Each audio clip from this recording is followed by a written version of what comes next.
Chérie, je suis rentré. Ah, te voilà enfin! Où t'es encore parti? Il paraît que t'es encore allé picoler à la taverne! Mais non, chérie, je suis allé faire un dojo avec mes amis. Et j'ai bu une bière aussi. J'en étais sûr! Le repas n'est pas encore prêt! Va ranger ton bazar et te laver avant de dîner! Et n'oublie pas que t'es de corvée pour nourrir le Félix, hein! Oui, ma douce. Oh, salut les rookies. Bienvenue au guide de survie en territoire géaniste.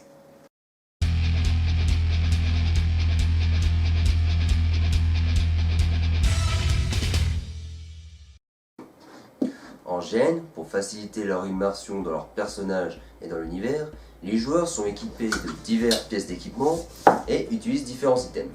Voici quelques exemples d'objets qu'on peut trouver en GN.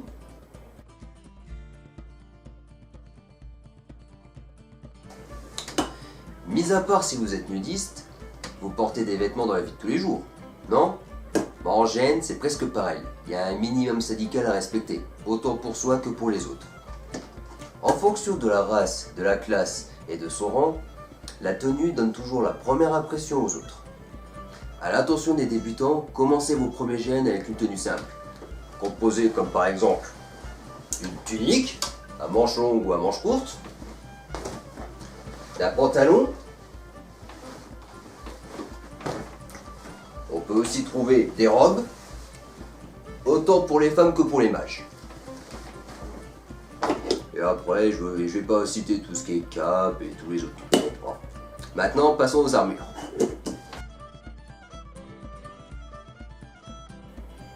Dans la quasi-totalité des GN médiévales fantastiques, beaucoup de joueurs portent des protections, voire même des armures complètes, pour augmenter leurs chances de survie.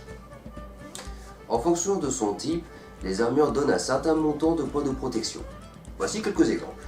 D'abord, les armures en cuir, comme cette paire de brassards, ou cette armure. Elle est belle, hein? Qui peut donner minimum 1 point de protection. Les armures en cuir sont portées généralement par les aspirants guerriers ou par les castes furtives, comme par exemple voleurs ou rôdeurs.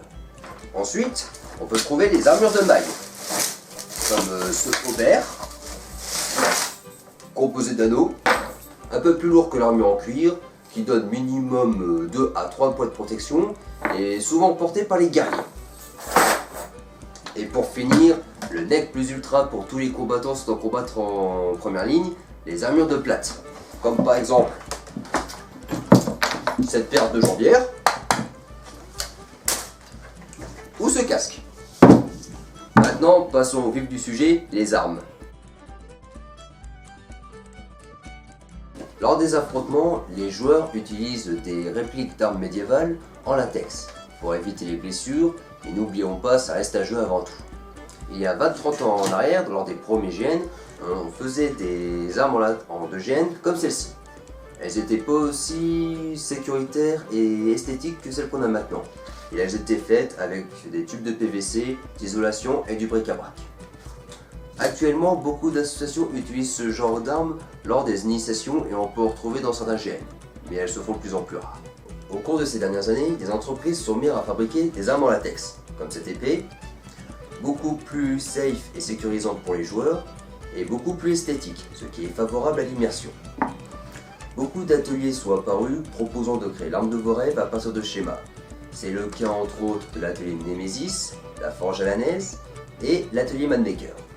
A partir de 2003, la société Kalimasil se mit à produire des armes en mousse polymère expansée, comme cette épée, beaucoup plus sécurisante pour les joueurs et pour l'esthétisme. C'est une question de point de vue.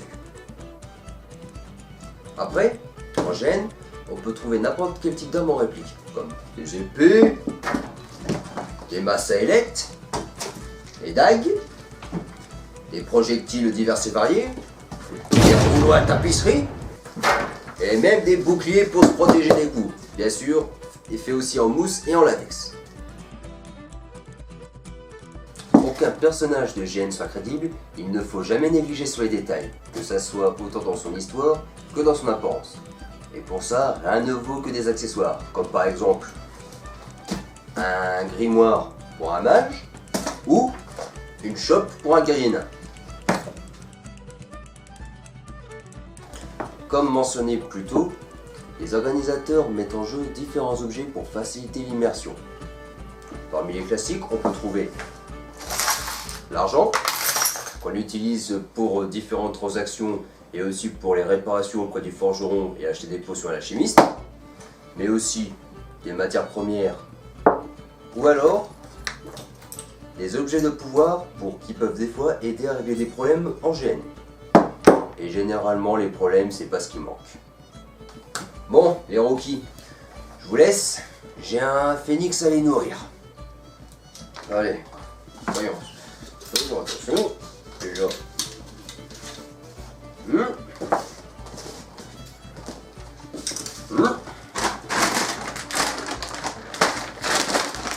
À bientôt. Petit.